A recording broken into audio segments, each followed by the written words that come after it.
The United States of America, commonly known as USA, is a country primarily located in North America. It consists of 50 states. It is the world's third largest country by both land and total area.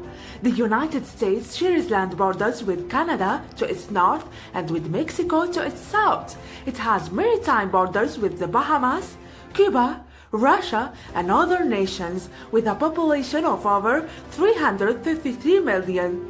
It is the third most populous in the world. The national capital is Washington, and the most populous city and financial center is New York City. Now, let's take a look on how the political system works in the United States. The Congress functions as the legislative branch of the U.S. government. The President functions as the executive branch, and the Supreme Court in turn functions as the judicial branch. The role of the Congress is to pass laws, and the President's role is to implement such laws after they have been passed. The role of the courts is to interpret laws and make judgments based on these interpretations. However, to divide these different central duties of government among the three branches, the U.S. political system also follows a principle of checks and balances, which enable all three branches to mutually control each other. This prevents any branch from getting too powerful. In order to control the legislative power, the President, who is the executive power, is able to veto legislation passed in Congress. The judicial power, the courts, are also able to restrict Congress' exercise of power. The courts can do this by declaring laws which have otherwise been passed by Congress unconstitutional. In addition, the President's power is restricted because Congress has the power to trump a veto cast by the President regarding the passing of a law.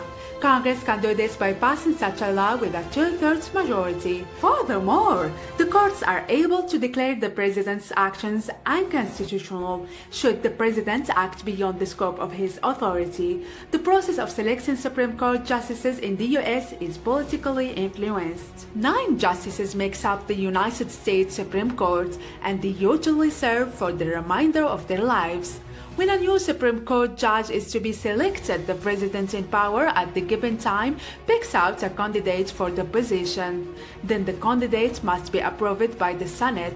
This means that Democratic and Republican presidents have the ability to appoint judges who have a set of values that match their own. Therefore, the issue of who gets the opportunity to take office at the U.S. Supreme Court is greatly influenced by the incumbent president.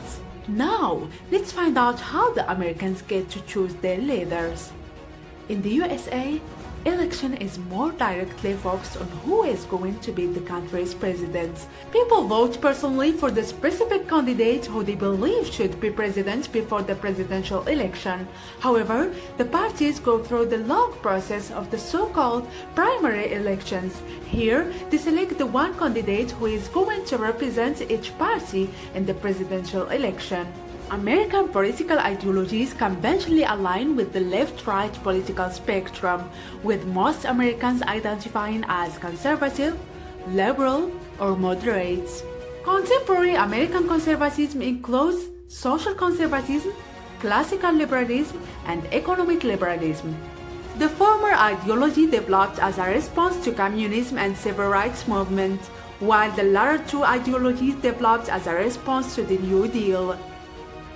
At a time of increasing pressure on democracy around the world, Americans generally agree on democratic ideals and values that are important to the United States, but for the most part, they see the country as falling short of these ideals.